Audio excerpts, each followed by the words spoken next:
Hello friends, स्वागत है आप सभी को हमारे यूट्यूब चैनल श्री गुरु ऑफिशियल में। तो फ्रेंड्स, आज हम पढ़ने वाले फिजिक्स चैप्टर फर्स्ट जो कि प्रकाश का परावर्तन है। इसके 3 वीडियो पहले हमने देख रखा है, तो ये चौथा वीडियो।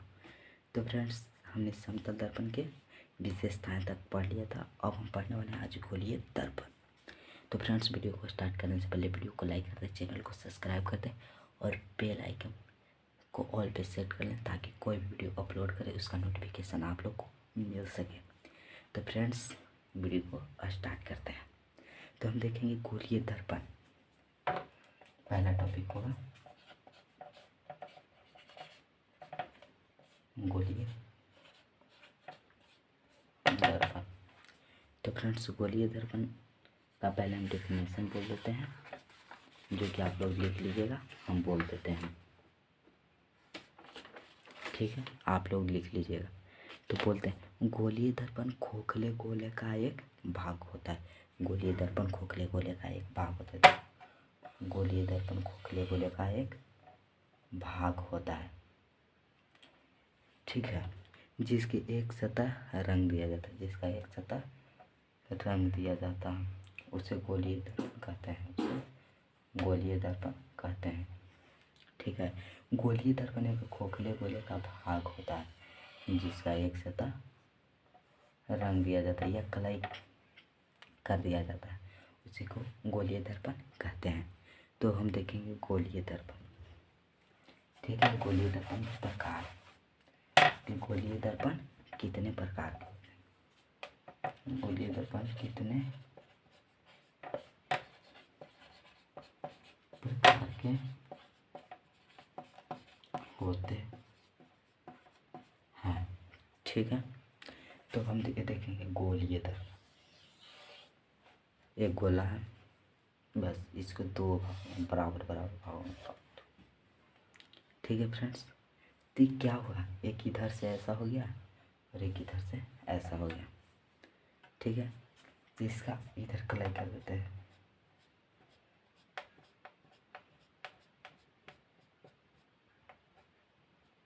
ठीक है। एक का इधर से,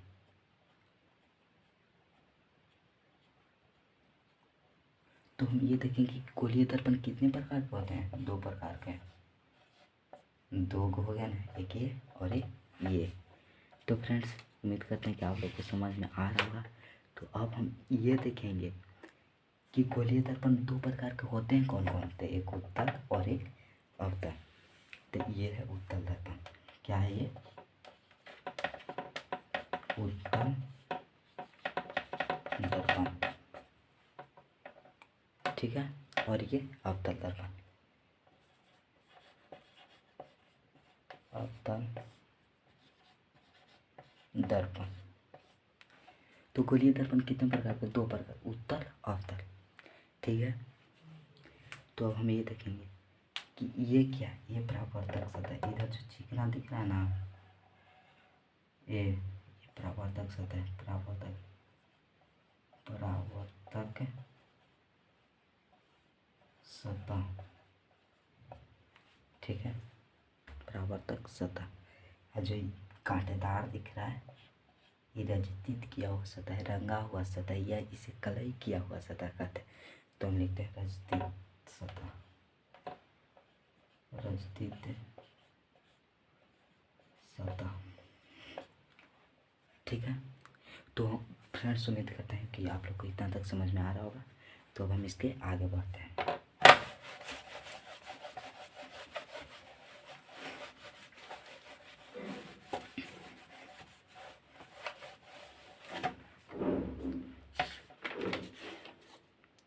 अब हम ये देखेंगे कि उत्तल दर्पण कहते हैं किसको? उत्तल दर्पण कहते हैं किसको? वैसा दर्पण जिसका परावर्तक सतह उभरा हुआ हो, उभरा हुआ हो। जैसे देखेंगे उत्तल दर्पण, उत्तल दर्पण अभी हम यहाँ पर पा रहे थे, वही है उत्तल दर्पण,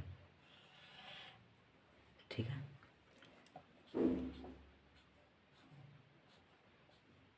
वैसा दर्पण जिसका परावर्तक सतह उभरा हो। देख रहे, इधर से ज़्यादा इधर, इधर इधर इधर ऐसे, मतलब ये उभरा हुआ है। क्या? उभरा हुआ।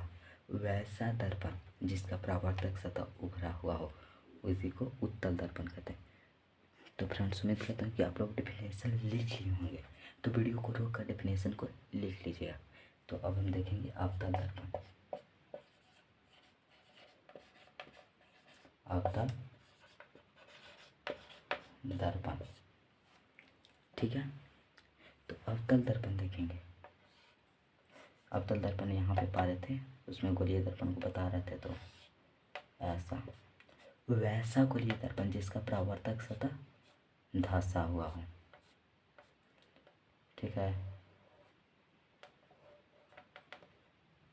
धंसा हुआ है। जैसे देखो इधर से हम ला रहे थे ऐसे ऐसे ऐसे ऐसे, मतलब धंसा हुआ हो, उसी को हम अवतल दर्पण कहते हैं। वैसा दर्पण, वैसा गोलीय दर्पण जिसका परावर्तक सतह धंसा हुआ हो उसे अवतल दर्पण कहते हैं, ठीक है। तो अब हम इसके आगे बढ़ते हैं कि हमें क्या पढ़ना है।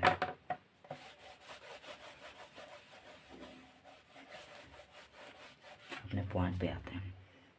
एक बड़ा दर्पण पढ़ते हैं, ठीक है।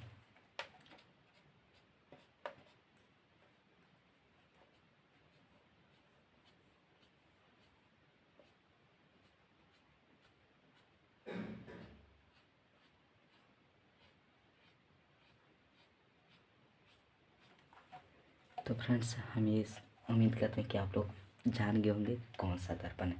तो ये अवतल दर्पण है, अवतल दर्पण है। तब हम ये देखेंगे कि इसमें क्या पढ़ना। इस सारा ध्रुव, प्रधान अक्ष, मुख अक्ष, वक्ता केंद्र, वक्ता त्रिज्या, ये सब जो भी होता है उसको हम और समझेंगे। देखो गोलीय दर्पण, एक गोला का भाग रहा होगा ऐसे ऐसे ऐसे, एक गोला का भाग रहा होगा, ठीक है।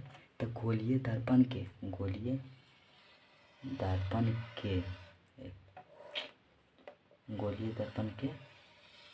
मध्य बिंदु को दर्पण का ध्रुव कहते हैं। ध्रुव, ऊपर देखें ध्रुव दिख रहा है,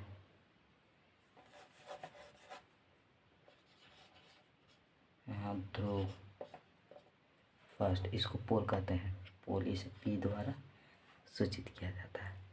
तो इसे ध्रुव, गोलीय दर्पण के मध्य बिंदु को दर्पण का ध्रुव कहते हैं, ठीक है। अब हम ये देखेंगे वक्रता केंद्र किसे कहते हैं,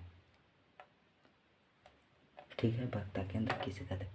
तो देखो फ्रेंड्स, ये जब गोला था इसका कोई केंद्र भी रहा होगा, तब ना हम लोग दो गोलवा से पार देते हैं, ऐसे करके नचा कर पार देते हैं। इसी तरह इसका कोई केंद्र होगा। तो गोलीय दर्पण जिस गोले का भाग होता है, गोलीय दर्पण, देखो गोलीय दर्पण जिस गोले का भाग होता है उसके केंद्र को वक्रता केंद्र कहते हैं। इसे सी द्वारा डिनोट किया जाता है, इसे सी से डिनोट किया जाता है। सेंटर ऑफ कर्वेचर, इंग्लिश में सेंटर ऑफ कर्वेचर, ऐसे हिंदी वक्रता केंद्र। तो डिफिनेशन आप लोग लिख लीजिएगा। तो हम इसके आगे देखते हैं। प्रधान अक्ष या मुख अक्ष दोनों एक ही को कहते हैं। तो प्रधान अक्ष, वक्रता केंद्र और ध्रुव को मिलाने वाली सरल रेखा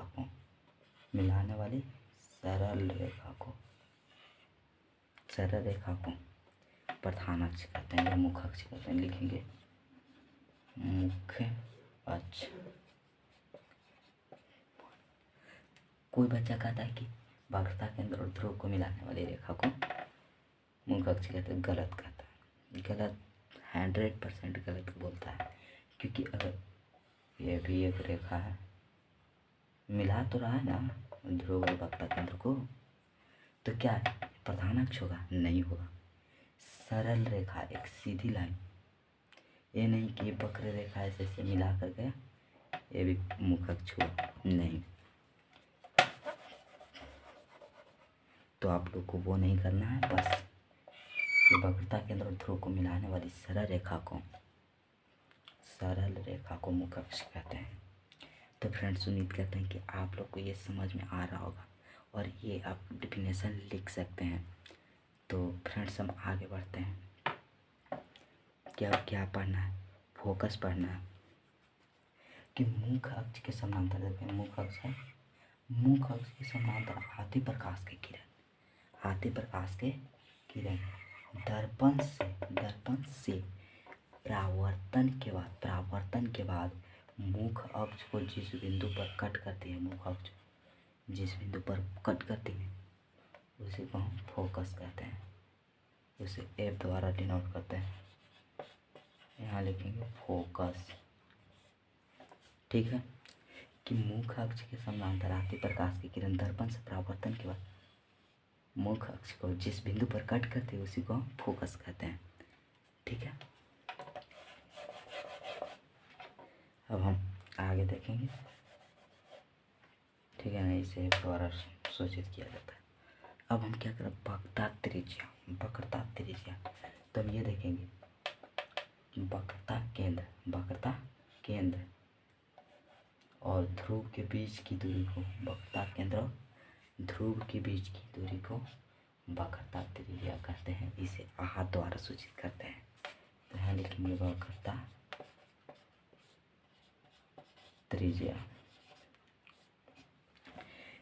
ध्रुव और वक्रता केंद्र के बीच की दूरी को वक्रता त्रिज्या कहते हैं। तो फ्रेंड्स उम्मीद करते हैं कि आप लोग को समझ में आ रहा होगा। तो हम आगे देखेंगे कि फोकस दूरी, यहाँ लिखेंगे फोकस दूरी। ठीक है, तो फोकस दूरी समझेंगे।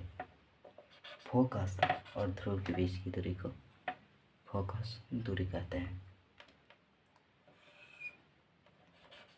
इसे भी एफ से सूचित किया, बड़े की एफ लिखिए या छोटी एफ, कुछ भी लिख सकते हैं, उसे सूचित किया जाता है। तो फोकस और ध्रुव के बीच की दूरी को फोकस दूरी कहते हैं। तो फ्रेंड्स उम्मीद करते हैं कि आप लोग को ये समझ में आ गया होगा। तो हम देखेंगे अगले वीडियो में और अगले क्लास में। तो फ्रेंड्स आज के लिए बस इतना ही। तो फ्रेंड्स फिर मिलते हैं अगले वीडियो में। तो वीडियो को लाइक कर दे, चैनल को सब्सक्राइब कर दे और बेल आइकन को ऑल पे सेट कर लें ताकि कोई भी वीडियो अपलोड करें उसका नोटिफिकेशन मिल सके। तो फ्रेंड्स आज के लिए इतना ही। तो फिर मिलेंगे अगले वीडियो में। जय हिंद।